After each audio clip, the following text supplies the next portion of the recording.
Lexus, service isn't just a department. It's a voice on the other end of the phone. A note to say you're on our mind. A willingness to come to you. The world and how we interact with each other is changing, but that will never change who we are at Lexus. Now, more than ever, you and your needs come first. Find out what service options are available in your area at lexus.com/people first. Click the banner to discover more.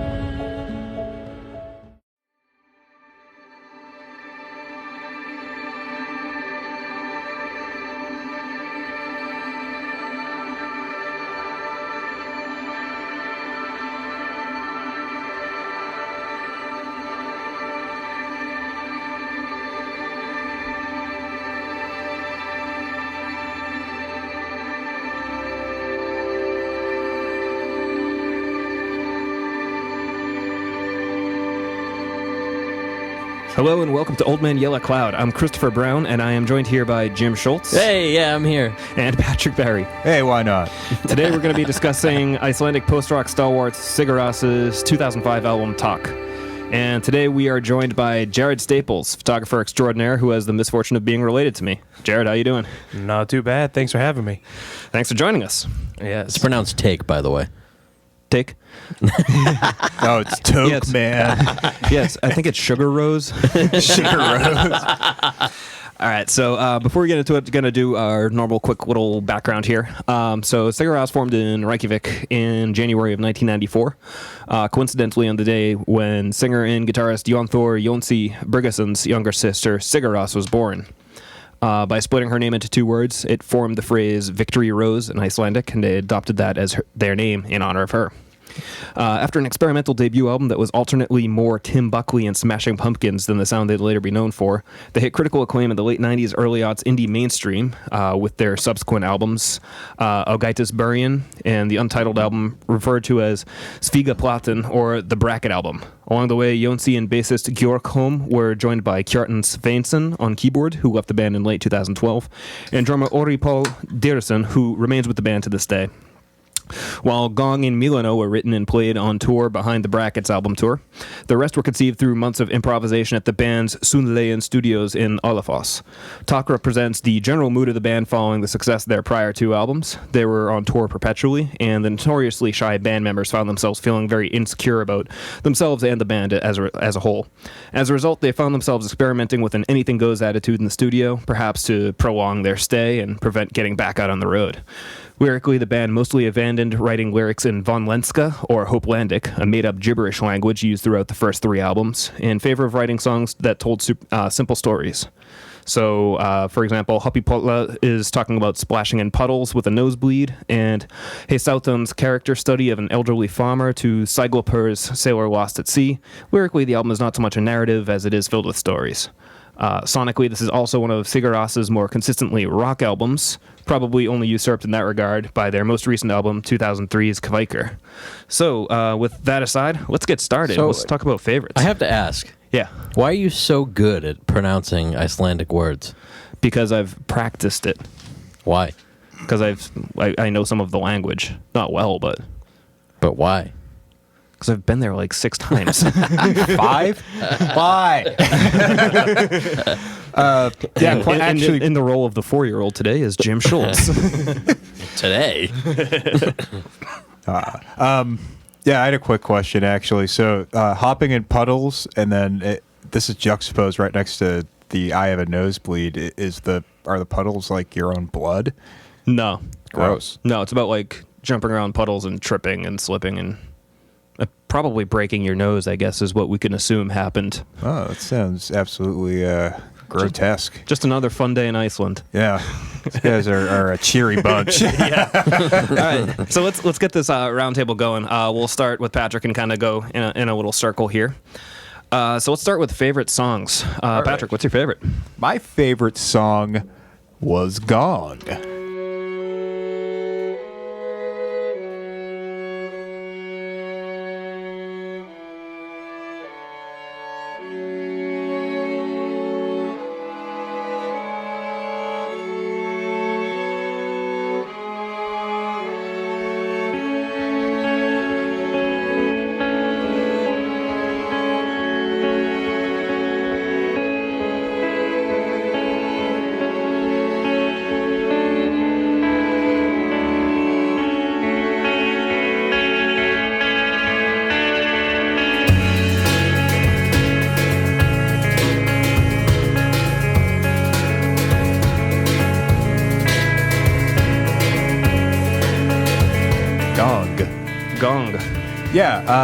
It was one of the moments on the album that felt a little more alive, so to speak.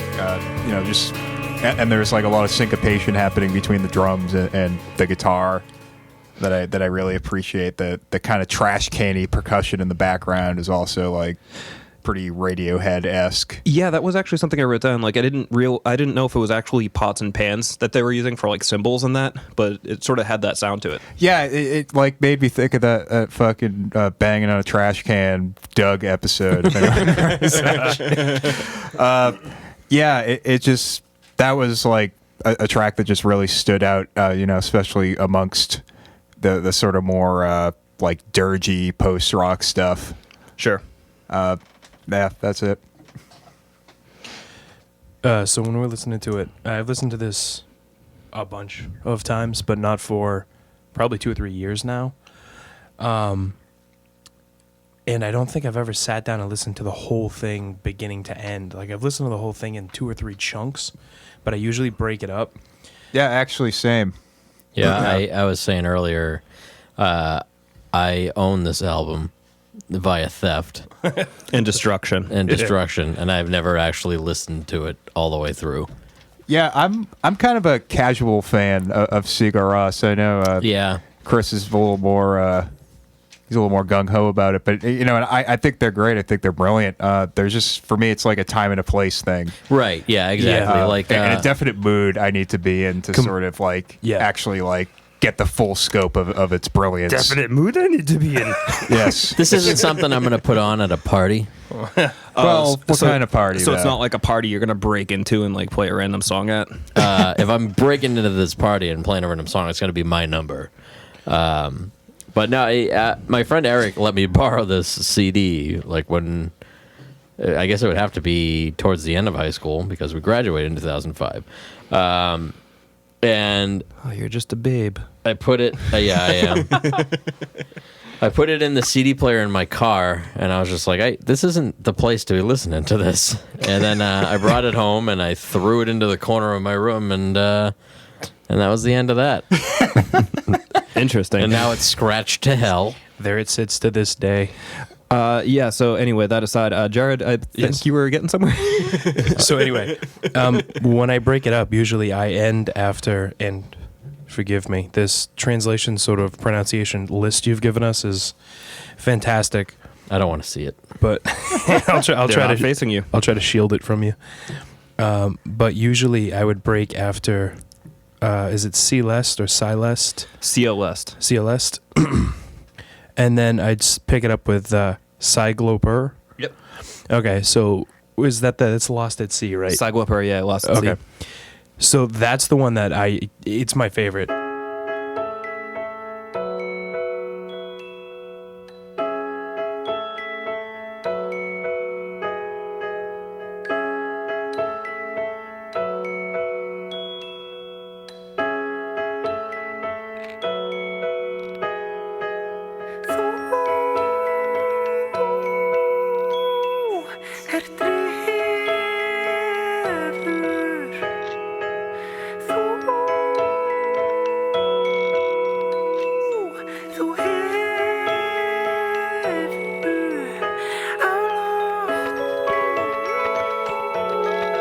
The first time I listened to it, like I stopped the album right before it, and I was kind of half and half on the album. Yeah. And then I remember it was like a week later, I'm like, oh, I'm going to pick up where I left off.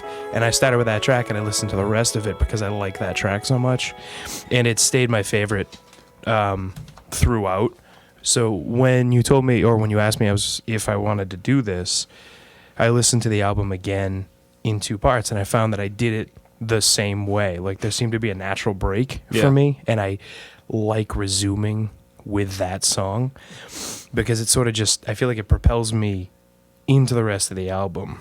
The Sigloper. Yeah. That one. Yeah, it's a great track. I wrote a note. It just says rock and roll. I feel like the second half of this album is more kind of minor rock and roll. Yeah, it picks up a little bit. Yeah. I would agree it's a strong second half. That was definitely one thing I noticed, and I like that. It sounds like he uses the keyboard player uses the Celeste at the beginning of that, or I don't know if it's that or Guac and Spiel, the sort of like Celeste dingy. Pizza for one. Yeah. Yes, he is. Mama He Celeste. he is using a Mama Celeste at the beginning of that. Actually, when they no longer have that keyboard player, but when I saw them on just before New Year's this past year, they started that kind of like in a smaller stage up at the back of the stage. Oh, okay. Where basically Yonsei had a mic stand, and there were just 3 little keyboards in front of them, and that's how they started the song live.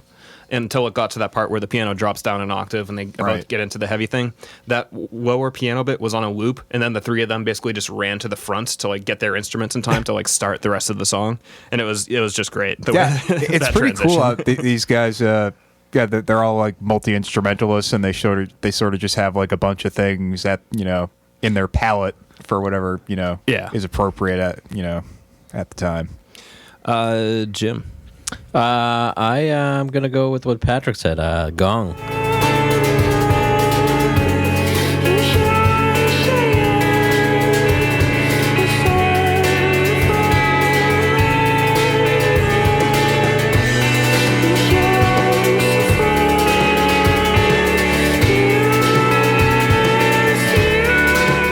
I Because it's the only one you could pronounce. Yes, exactly. It's a gongye. No, I thought the song like had a really like solid, defined groove to it, which I felt was maybe the first part of the album. I was like, oh, it's actually like a song happening. And there was like this coming from the dude who likes Rush. All right, fair enough. Yeah, they don't write songs. They write opuses. I have 28 minutes to spare. I'm going to listen to a Rush song. Yeah. And it's got like these eerie strings going on. I thought were pretty cool. And yeah, in general, I think that Amina, the string section that works with them, is kind of the unsung hero of this whole album, because there's not a part in this where the strings don't work really well. Right. Yeah, I just really liked the way the chord progression with the strings and everything in this song. And just with that cool drum groove that was happening. Yeah, it was kind of almost trip-hoppy. Yeah. I thought, which was cool. Imagine, like, flowing over that. Just getting a dude who can, like, really flow. I'm sure and, somebody's tried. No. Yeah, you get to be... Well, someone's tried, but, like, no one good has. I watched somebody try to break dance to a Meshuggah song one time. What? Yeah, but that's... That's stupid. That just makes sense. That makes sense to me. The only way that would make more sense is if you said Mushroom Head and you said 7-Eleven parking lot. Well, that just sounds like my 2002. I don't know. Yeah. I get a couple of people who I could call up who have probably done that. So yeah, kind of keeping with the symmetry, I'm gonna go with Cycle Prayer as well.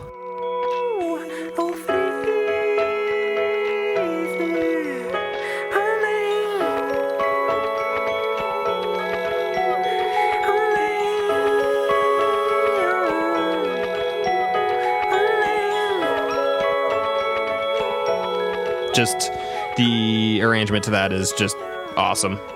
It's a really dumb, simple song in terms of it's 4 chords happening, and they squeeze a lot of juice out of that one. There was a delay on the piano that I thought was pretty cool.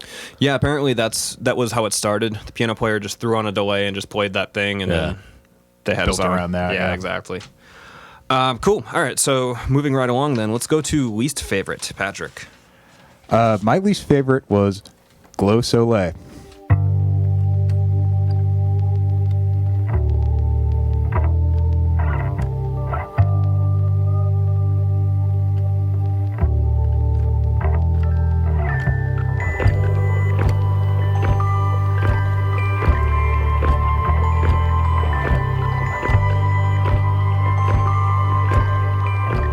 La Sola, really? La Soleil, yes. And I don't really know why. I can't really give a definitive reason why, because everything sounds very nice, like all over the course of the album. There's nothing like offensive to me per se. That it was just that particular track was kind of like I said, I haven't listened to this in like a front to back installment before. I've always kind of broken it up, and I always feel like this track kind of takes me out of it for whatever reason, and I know it's like right at the beginning. Oh man, it killed the groove. Yeah, I don't know. There was just something that like didn't make sense to me. or something. But then like maybe it's just like because it's at the beginning, and then like I kind of get more of a feel for what's going on over the course of the record. You know, this could change next week, but Well, that's interesting because Gosola is actually the song that was my point of entry for Sigur Rós in general. interesting. Yeah, because I heard it all the time on the Sirius Indie channel when I was first working for Tivoli Audio back in 2005 at their kiosk at the Prudential Center. Oh, I yes. was listening to the Sirius radio that they had on the indie station, and they were just playing that and the hell is the song by Aberdeen City? God is Gonna Get Sick of Me. They played those two songs on like near constant loop, so by default I had to like both of them. Right. Otherwise I would like nothing. you just have nothing. Yeah, exactly. yeah. So yeah, it's interesting to me that you had that that I don't know, that hatred. But it's not even hatred. It's I just know, I had to give it. Yeah, someone had to. Someone had to pick it. Yeah, someone had to pick it. Jared, what was your least favorite? The last song on the album, Hey So Tan.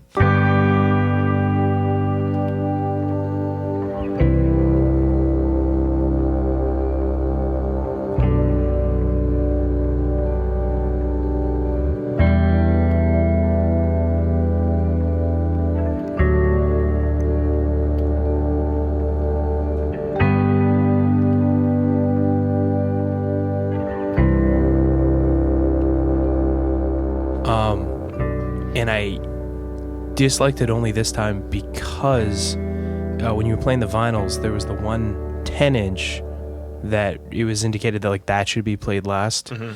And after I heard that, it was like, yeah, that should absolutely be the last song on the album. So I felt almost like Slighted. Yeah, it was almost incomplete at the end of the actual album, like in the CD track order. Mm-hmm. And now that I know that, I think that's the way, like when I listen to it again all the way through, that's the way I'll listen to it. That's the hatchet order. Yeah, exactly. Nice. Patrick and I are on the same wavelength tonight. I don't know what to tell you. I'm gonna go with the Glazal Soli.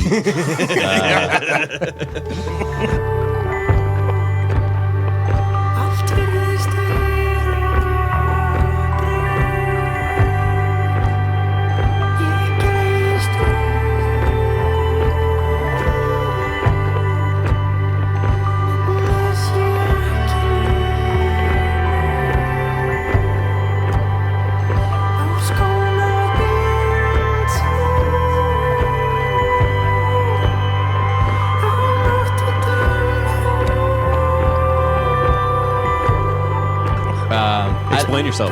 Well, I don't really know why either. I think it had to do with because I haven't listened to this album. I mean, I haven't listened to this album, but since you destroyed your since copy. I destroyed the copy of it. Sorry, since you destroyed someone else's copy. It's all right. I got karma No for one that. can enjoy this. I'll tell that story after. But the first thing I thought of when this first came on was the drunk cast I did in my old podcast with my friend Tom, and basically what we did was we did a shot of whiskey every 10 minutes. Jesus. And by the time I forget what happened, but Davey Moore was on this episode. There was 3 hours of material, and we had to edit it down to 45 minutes. Jesus Christ. Yeah, it was out of control. But by the time like I was listening to like the last half an hour, I was like, we're not making any sense. We were just like, no, you're an idiot. But and then everyone drove home. No, some of them did. So Davey started talking about shoegaze music. And we were talking about like, well, what is shoegaze? Like, what defines shoegaze? So he pulled up the Wikipedia article, and they mentioned Sigur Rós, and Tom was like, oh, is that band that's like, yeah, woo-wee? And so that's I think that song particularly, he's got that kind of high, really high vocal going on, and it just made me think of that. And it also made me think of that episode of The Simpsons where Homer thinks he sees the alien, but it's just Mr. Burns. We bring you love. Yeah. He's bringing love. Come on. Oh, it's Mr. Burns. Kill him. Interesting. Yeah, I don't know. There were some there was some good parts in it, but it's just I think that I had to get past that initial. So if that showed up Stigma. later in the album, do you think you would have liked it better? Maybe. Okay. Yeah, same. Okay. Where I'm Like at. I said, I think the second half of the album, like where there were more like, because you know how I am with the drums. I need some drums, and there wasn't that much drumming happening in the first half of this album. Are you going to say that there was no slamming? No slamming yet. No slamming yet. Okay. Yeah, It was- and so I guess then I'll go into my least favorite of the album, which was Gong.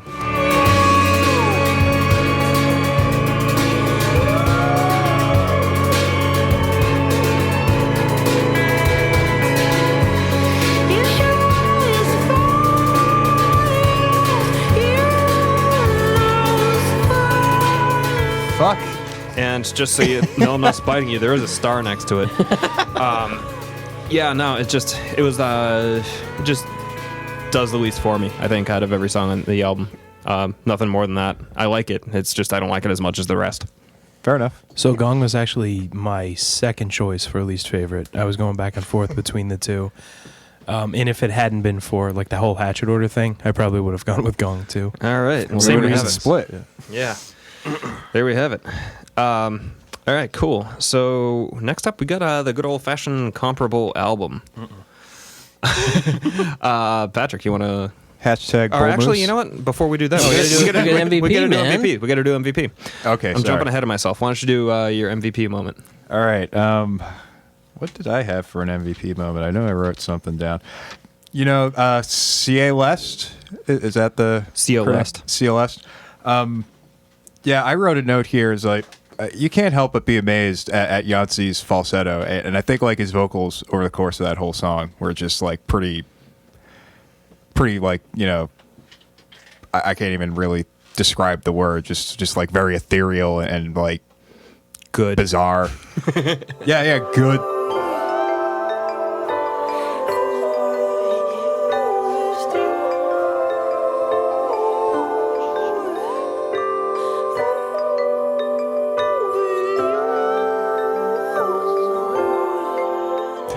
No, just like It was really good. yeah, they're just like so like otherworldly and cool, and then like you know you don't hear humans sound like that very often, and I think that this like really fully showcased his talent, his vocal talents. Cool. Yeah, Jared. Mine was during... God, this is tough for me. So, again, Cycloper. Towards the end of the song, the vocals kind of fade, and the music behind it swells.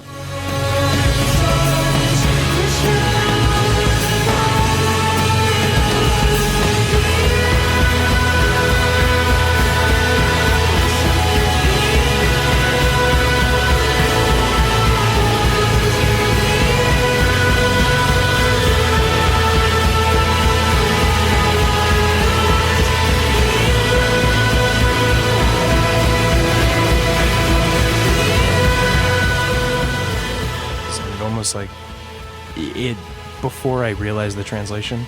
I always had this thing in my head where it's sort of I got the same impression as like water swallowing somebody. So to have that connection of like Lost at Sea and things even kind of reaffirm it in my mind, but it swells and then that kind of you ride that to the end of the song. Yep. And it kind of peters out, and I really like that. Nice. What do you think, Haas? My MVP moment, also Cyclone Purr. Sure. Cyclone Purr. When the drums come in, the drums really they slam in. Oh, there it is. God. Slam in. Nice.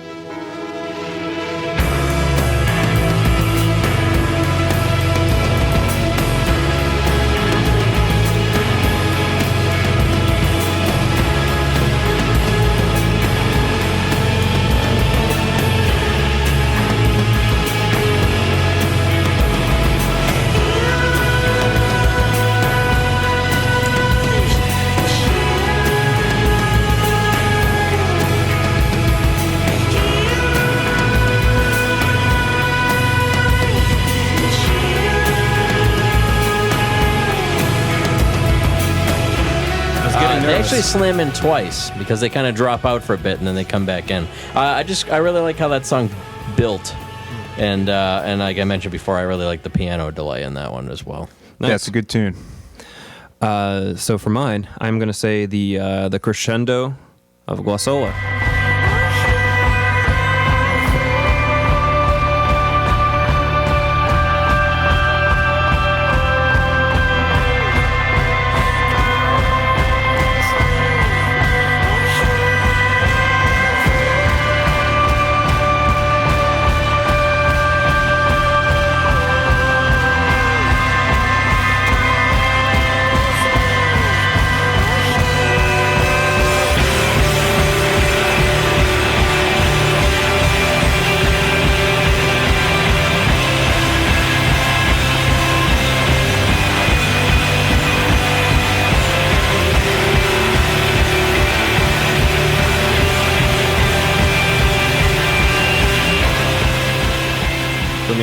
Just when everything builds and the drums kick in and everything's going whole hog, that to me is the part that like really seals the deal, really kind of sells what's going to happen for the rest of the album. And that's, for me, it's like, you know, when the chef kisses the anus, you know, that's.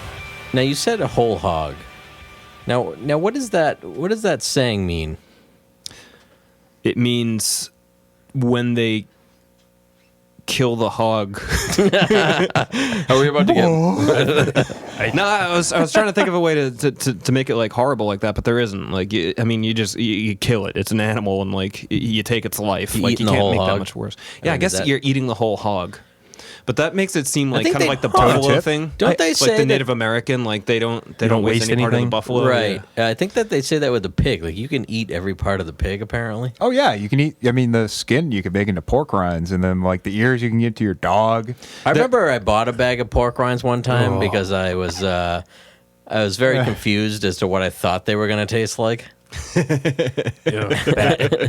I think. Did I ever tell you guys about organizing? They're unsettling. I'm not a fan. Did I ever tell you about organizing? No. That's something we did my senior year of high school.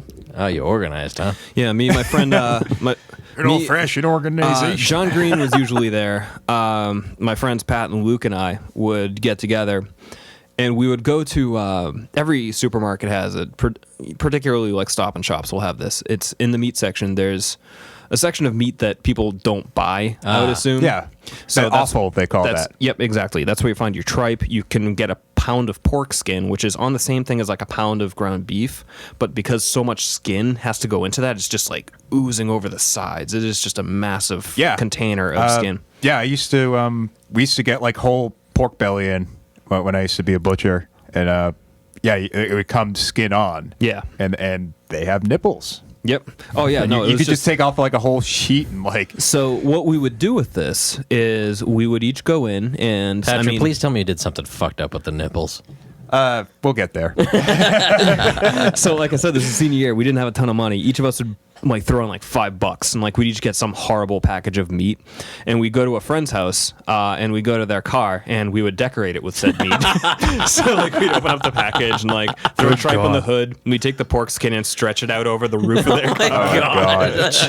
I will say tripe is. I like tripa like tacos. I got a nice tripe taco last week. It's too chewy for me. Oh wait, so this was a good taco from. This was a good taco from this place that place that we can't mention. Yeah, I don't believe in mentioning businesses on the air unless I'm getting paid.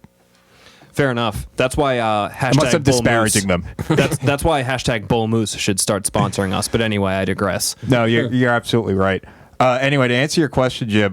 So you know, like, if you ever worked in like any sort of like deli or meat department, they have like these stations where you wrap, like it's like wrap, and then there's a heating element that will like tear off the saran, and you know for wrapping up meat at the end of the night. So a few times I would like cut out the nipple from the belly and just like toss it on the fucking heating element and watch those puppies fry up. All right. So I don't know if that'll be admissible in a court of law, but at any rate, it's here for the record.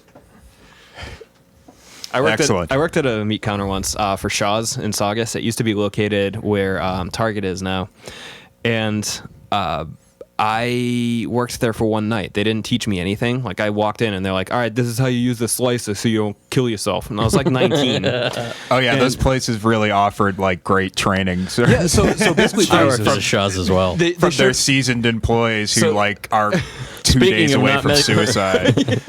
Speaking of not mentioning businesses on the air. I don't give a shit. They're closed now. So they basically showed me how to use the slicer, and then I was like taking customers' orders for like 45 minutes, and then the only other person that was with me was like, "All right, have a good night," and then he left. So I was by myself on my first day, and I had no idea how to close up. So I was like, "All right," and I just took a bunch of paper towels and put it on top of all the meat and closed the fridge and left.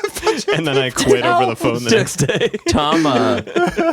Tom, who I was just talking about, the ER guy. He worked at McDonald's when he was like 15 because I guess with McDonald's that's gonna be fun. You can get like special work papers or whatever, and you can work. Oh yeah, they'll hire anyone. Yeah, and I guess somebody ordered a McFlurry. And just to be clear, that's not a slight against the good people who work at McDonald's. Yeah, I just know absolutely that not. they would hire the people that they hired that I knew personally. Lead me to believe that they would hire pretty liberally. Yes, and I'm someone who actually frequents that establishment more than I'd like to admit, and I can also attest to this sort of wide gamut of like expertise and acumen between Can I get different workers. Can I just get a quick frequency check? Oh man, I don't want to say this on air because it's probably more than my parents should Is know. it more than like twice a week? No. Okay. Some weeks. So somebody ordered a McFlurry. Sorry, yeah. And this is 15-year-old Tom, and he'd never made a McFlurry before, and nobody was around to help him. So he tried to make the McFlurry, and the machine exploded all over the place. And they were like, "Yeah, don't do that again. Don't come back." I can just picture some like weird old creepy pervert being in the restaurant, seeing like a 15-year-old boy doing that, and just being like, "I'll have what he's having."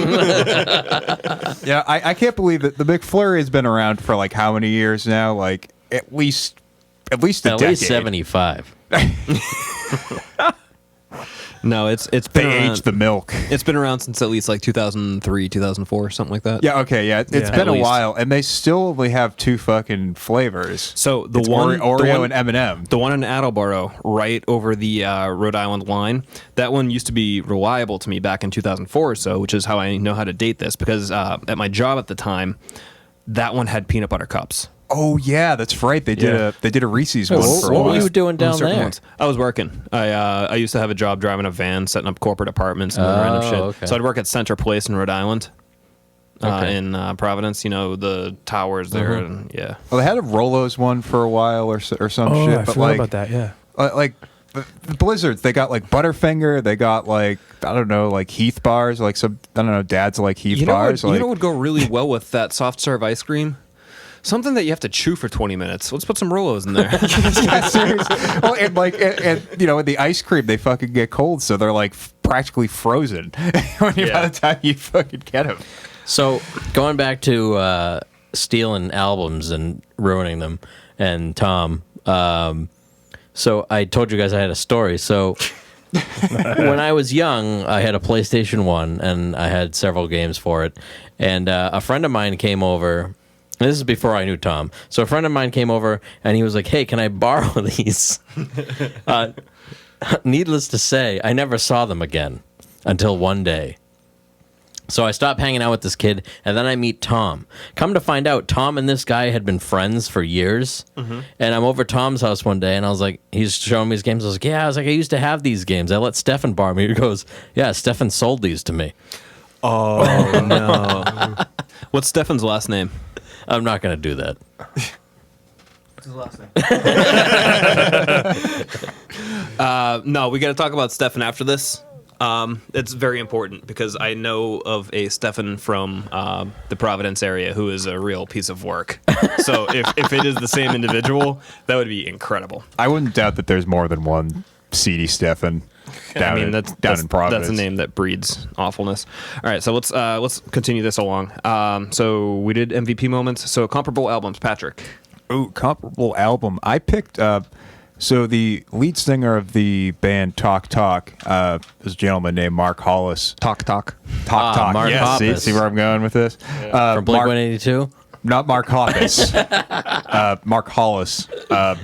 So Takk, they released their last album in '91, and then this guy, the singer, didn't do anything until 1998 when he released a solo album, self-titled, Mark Hollis, and then he retired from music after that. Interesting. like right after. Wow. Like he released it and then it was like, all right, guys, bye. Anyway, so I think the sort of the chamber pop vibe to it, and like just the use of the orchestra and like heavy use of like non-rock instruments, I guess, kind of reminded me of this Mark Hollis album. It's I would say the Hollis record is a little more like kind of avant-garde jazz, but like there's still a lot of kind of classical influence to it, and also like being from Takk, he sort of helped build what would become post-rock. I mean, hey, with that record, it was his life. It was his life, indeed. And it was then or never. That's a No Doubt song, though. Oh, sorry, my bad. All right, good. Glad we cleared that up. Jared. So mine isn't really sonically related. It's more an impression that I got that I really don't know why. But one of the first times, not the very first time I listened to it, the first time that I put this album on, well, I guess maybe just the second half, really. So one of the times I picked up at Sagalpur, yeah, I was really entrenched in this one particularly strange photo project that I was working on, and they just seemed to go hand in hand, and I sort of got lost in the whole, and then however much time had gone by, and when the album ended and the music stopped is when it kind of snapped me out of it, and I realized like, wow, I just accomplished a hell of a lot with that in the background. Yeah. And the same thing happened to me the first time I listened to Absolution by Muse. Oh, okay. Oh yeah. And that was another one that a friend floated me like, hey, you got to check this out. And I put it off for a while, and I put it off, and I'm like, one day I put it in, and it was the same thing. And it's one of those situations where I don't know how much of the actual album I heard because of how like in the zone and what I was doing I was, but whatever I picked up subconsciously sort of hit some of the same triggers. And so in my brain, for whatever reason, the two are still kind of linked. Interesting. I think that's their like last good album in my personal opinion. I really like The Resistance. I did for like a few months, and then it sort of like wore on me. I didn't like the one before it, but I really liked The Resistance. Yeah. Anyway. Yeah. Heem. Heem? Is that my Icelandic name? Nope. That would be probably Yim. Yim. Yim. Oh, it's funny because Yim. some people call me Yim. You can call me Jim, or you can call me. Well, no, my nickname. You saw how my Wi-Fi at my house is Yamba, right? Oh, okay. Yeah, is that because of that? Yeah. Okay. Because people were calling me Yimmy, and then they called me Yams, and then I became Yam, Interesting. and then I became the Yambot. All right. So my comparable album, I'm gonna go with Caspian's Waken Season. Interesting. Beverly's Own. Beverly's Own. I don't know Caspian. what the fuck that is. 2012. They're out of Beverly. Oh, Yeah. good for them. Yeah, that album was kind of. It had similar kind of Beverly, textural. that way. I'm thumbing towards. Had similar like textural sounds and kind of like a. Like this ascension vibe going on, I guess. Yeah, a lot of that ascension building on this record.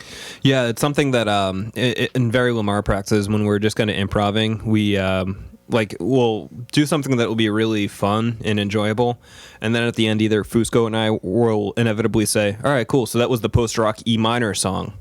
Like that's just I feel like that was a certain byproduct of like that era. Oh yeah, where for sure.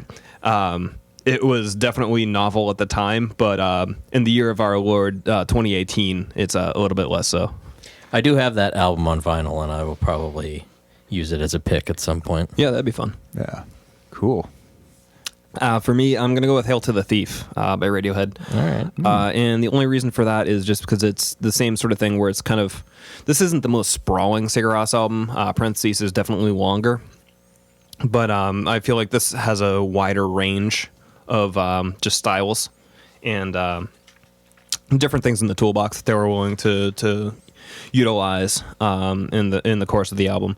So I think that this was sort of the same sort of thing as Hail to the Thief, where that was definitely Radiohead was pulling out all the stops and doing everything that they had, whether it was like a folk song or electronic or whatever. Yeah, agreed. And I think that this is Sigur Rós's sort of not answer to that, because I think they were probably blissfully ignorant of Radiohead, short of getting an opening spot for them at one point.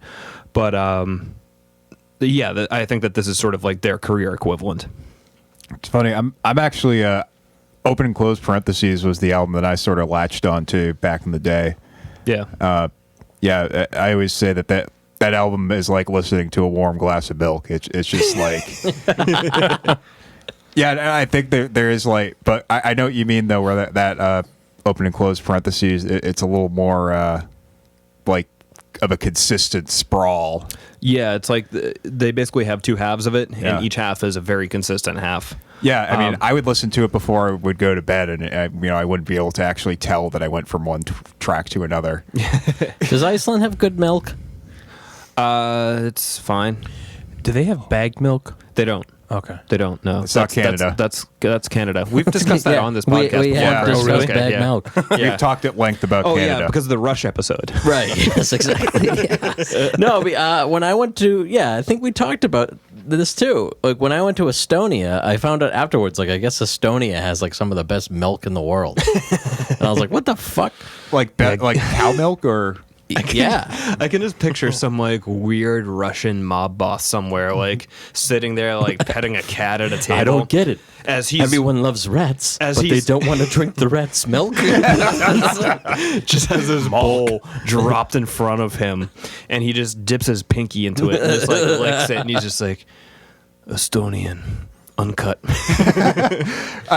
is there like a milk panel that decides like which milk is more superior to the other? Well, like, and what are the like? A friend of my brother's once declared that Brothers in Lynn, it's like a diner type place in Lynn, has the Yeah. coldest milk in the world. Oh. The coldest. Coldest milk in the world. Have you ever had a milksicle? No, but I guarantee you it doesn't hold a candle to Brothers in Lynn. Okay. They have the coldest milk in the world. -7 Kelvin. There's gotta be a panel somewhere of like dairy people, because I also read Oh, there's a dairy council. the dairy There's council. a dairy Illuminati. I read somewhere that 7th annual meeting of the milkmen has commenced. Bulgaria has like the best like yogurt cultures in the world. Like, and that's why they all live longer than everybody else. Like, I guess Bulgarians have like the longest lifespan Because of the And it's yogurt? because of the goddamn yogurt. Well, I like keep that you hearing led good with things about that's the why yogurt. you led with that's why they live longer than everyone else, as if that was something we should all know. And then a minute later, you're like, they have a long lifespan. All right, let's get this under the way. All right, Yeah, I need to get a McFlurry. Yeah, ratings, Patrick. All right. 1 to 10. 10 being strongest. All right, I'm gonna give it 7 out of 10. Like I said, there's nothing offensive to me on this record. I think it for the most part, all the way through is pretty solid. Especially the second half is really cool. It's just it's not my favorite Sigur Rós record, and like I kind of said earlier, Sigur Rós is kind of a time and a place band for me.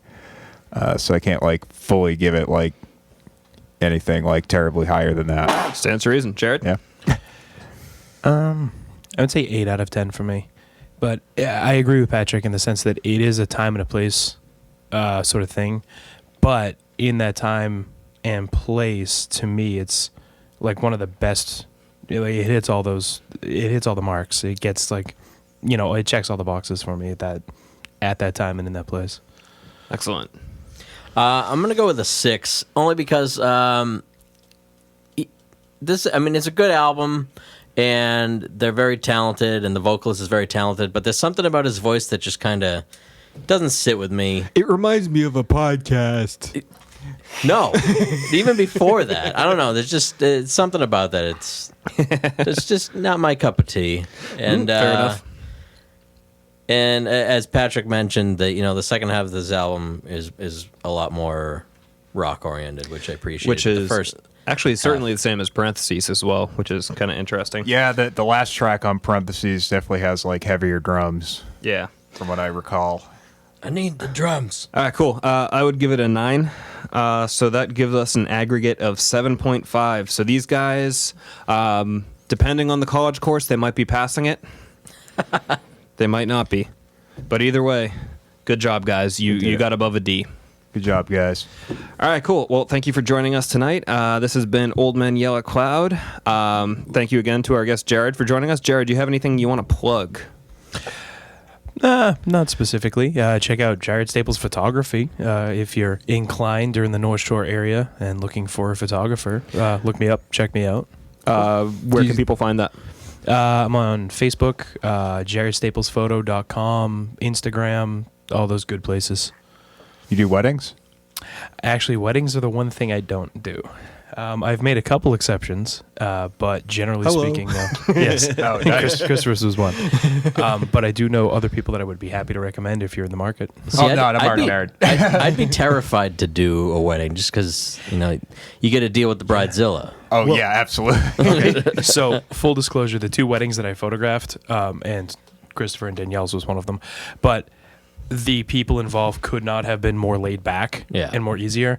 And I have never been more anxious about anything other than I think I was more nervous than the people involved at times. Just because it's like, I have one chance to get this right. Yeah. we had a Russian guy named Ivan who just like barked orders at us the whole time. He was right on that shit. Good dude though. I was watching Patrick during your wedding. I was watching it's a harpist. Is that what that's called? Yeah, Austin. Yeah, and I was just like, oh, she better not fuck up. She better not fuck this up. I'm sure that's what she was thinking the whole time. Actually, because she was no, but she was awesome. Oh yeah, she's fantastic. Yeah, she was awesome, and I loved hearing like the Radiohead songs. Oh yeah, she did Weird Fishes. Yeah. Oh yeah. I tried. So I think I asked her to do Wandering Aloud by Jethro Tull. I don't remember hearing it though. She might have just left that off her roster. I wouldn't be able to tell you. So, my friend Kevin's wedding, he had like a guitarist, like just picking guitar, when his wife Steph was walking up, and he was playing for a good probably 45 minutes. Like while everybody's getting seated and everything, and he didn't screw up once. And I'm just like, I don't know how you can play that. And it was just a loop of whatever he was playing over and over again. And I'm just like, how can you fucking do that? I would fuck up more. Yeah. All right, cool. Either of you guys got anything to plug? Nah, just refer to last week. Bears for Years is playing at McGann's April 13th with I can't remember the names right now. Ski Rabbit was one. Yeah, it was like oh my God, the Deep Rumble. Deep Rumble. That was the other one. Yeah. Because they were the the name of that sub that we were talking about. Yeah. The meatball sandwich. Yeah. Meatball grilled cheese from the place that I'm not going to mention. The Deep Rumble. All right, cool. Yeah, All that's right. it. So, again, thank you, Jarrod, for joining us. Thanks for having me. All right, and I am Christopher. I'm Patrick. Hi, Jim. And see you in hell. That's where we'll see you.